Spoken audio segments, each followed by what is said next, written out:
This cabinet is full of chemicals. They are the same as the ones we found in the laboratory at Kew Gardens. This substance is an alkaloid, the same as in the bottle we found in the bushes at Kew Gardens. Perfect, Watson. We can begin our experiment. That would be enough to perform the most difficult of chemical experiments.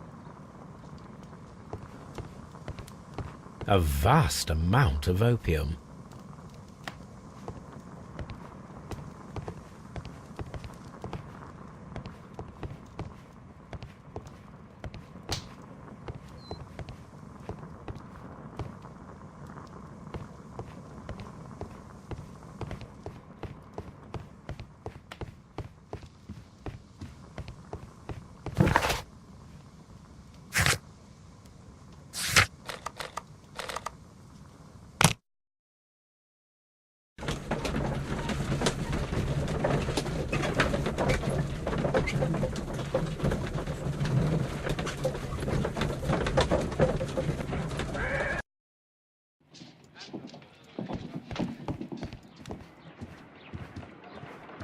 This green, grand, mystic fellow seems rather suspicious, Holmes.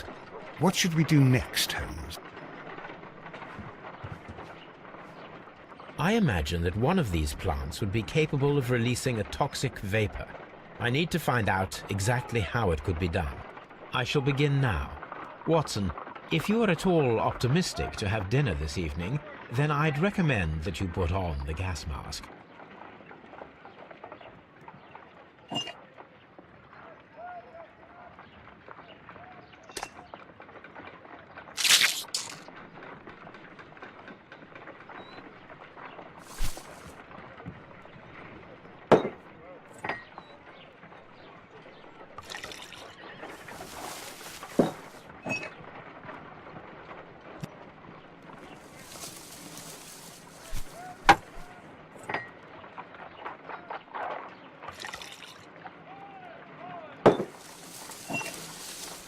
It appears to open after being soaked with alkaloid.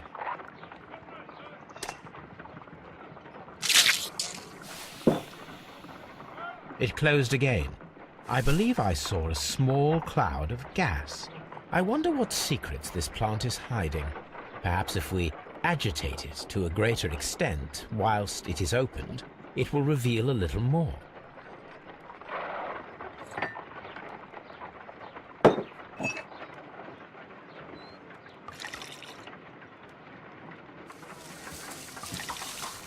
It appears to... This plant becomes inactive after being drenched with alkaloid. It closed again. I wonder what secrets this plant is hiding.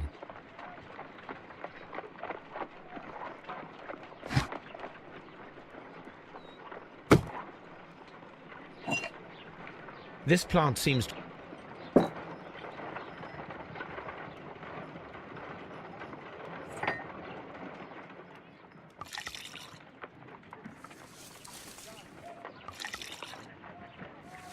This plant becomes... This plant...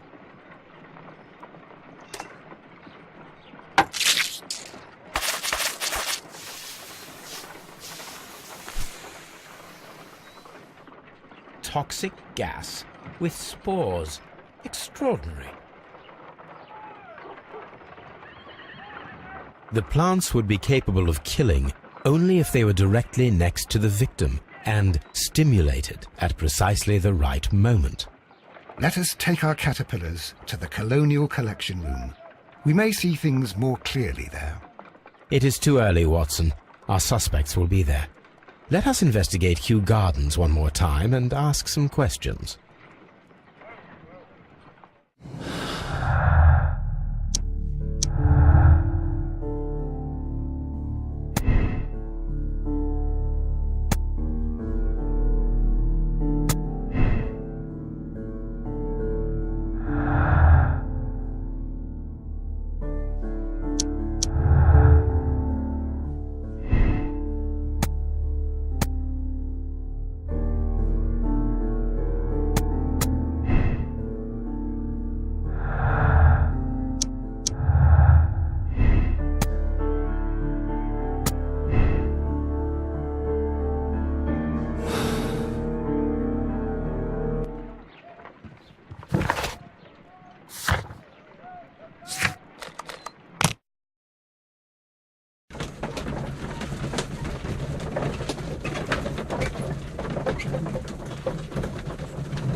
Can you tell me if you saw Mr. Montague Dunn on the day of his death? Yes, of course. I met him, and we went to see Albert, his son, at around 9:30. He appeared quite calm. What were you doing on the morning of the accident? After paying multiple visits to Albert, I had a little talk with Miss White. Then I returned to my desk to complete some paperwork. Suddenly I observed that Mr. Dunn was not feeling well, so I ran immediately to fetch Albert. I clearly remember that it was around 10:30, for I was late that morning.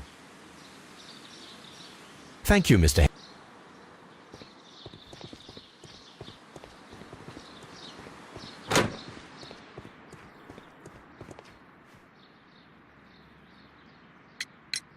Your father's death does seem highly suspicious. What were your movements here on that day? Suspicious? Well, I was working in the seed house, taking care of Lysa something, or Lear Pontus, or... No, wait. These Latin names. And I spent so many hours trying to memorize them. Did you see your father that day? Yes. He came here with Mr. Hamish for his weekly visit. There was nothing unusual about that. And then? Nothing. They stepped out to the backyard. It was perhaps 20 minutes before 10 o'clock. Then about 10 minutes later, I saw my father heading for the dry tropics room while Mr. Hamish returned here. And Mr. Hamish and Miss White, what were they both doing that morning?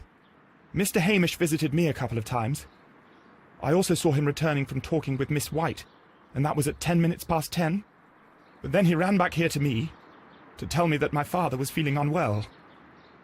We hurried across to the water lily room, and I found my father lying dead on the floor. Oh, my God.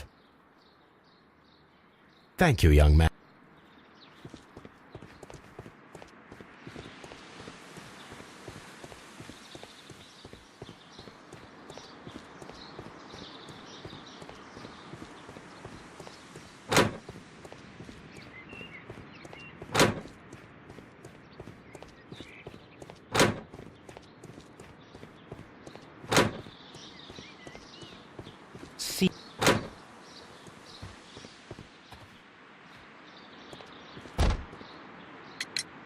Can you tell me what Mr. Dunn was doing upon the day of his death?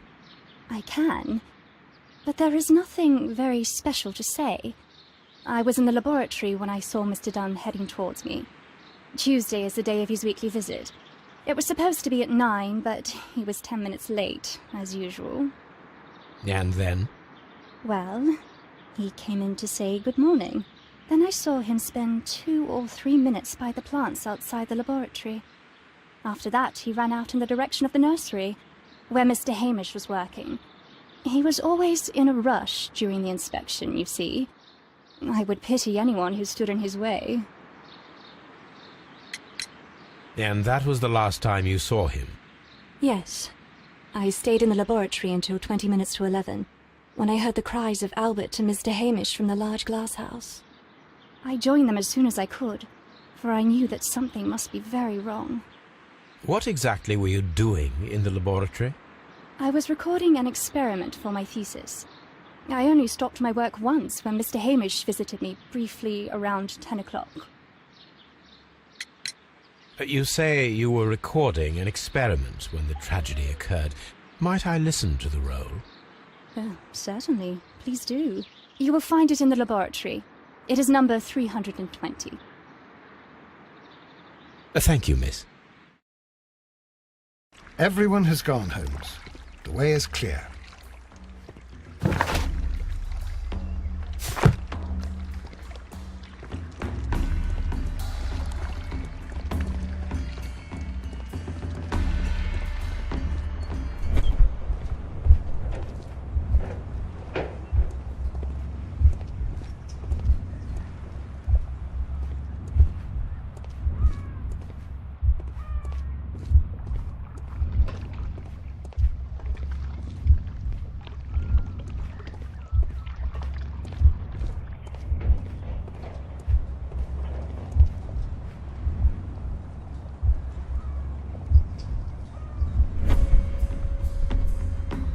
When Montague Dunn was standing close by the plants, the caterpillars were released. and caused the deadly spores to activate. Panicking, and likely already half asphyxiated, Montague Dunn started back and knocked over the bust. He rushed to the door, but it was locked. He had to force it open with his shoulder. We already know the outcome. Montague Dunn collapsed and died not far from the pool. Well, it is time to perform our experiment on the ventilation system.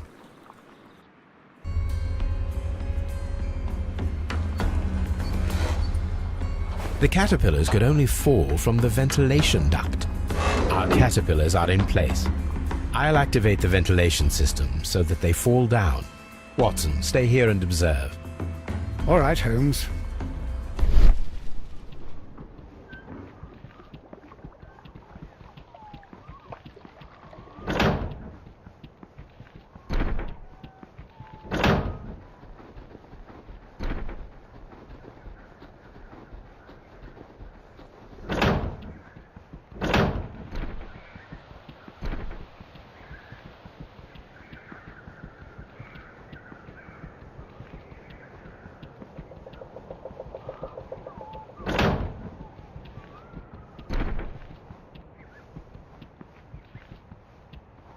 We can see the interior of the Colonial Collection Room from this window.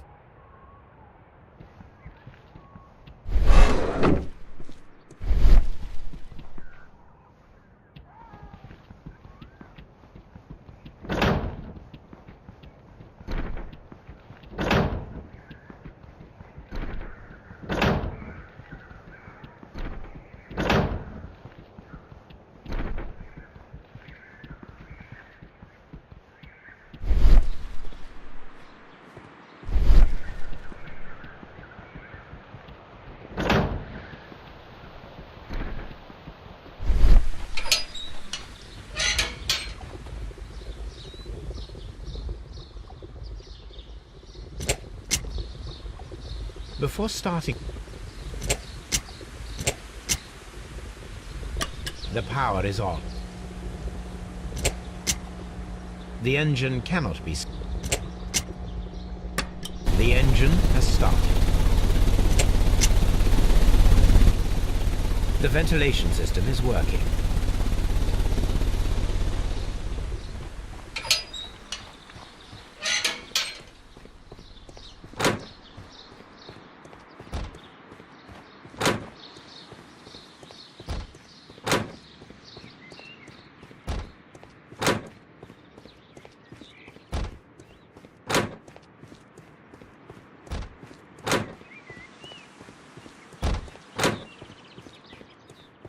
We can see the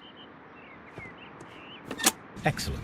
This ventilation fan is working. Let us see if I can activate the other one.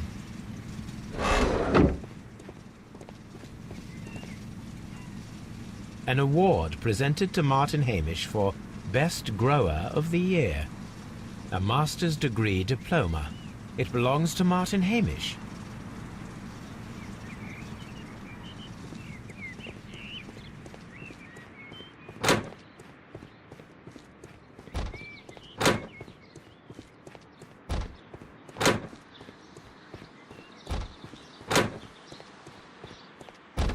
Perfect. Now I just need to find Watson to check the result. It works perfectly, Holmes. Bravo. Now, if you could just help me to get rid of these caterpillars. Perfect. Now we know how the murder of Montague Dunn was carried out, by activating both Albert's and Mr. Hamish's fans. But only from Mr. Hamish's workplace would it be possible to see when Montague Dunn entered the Colonial Collection Room.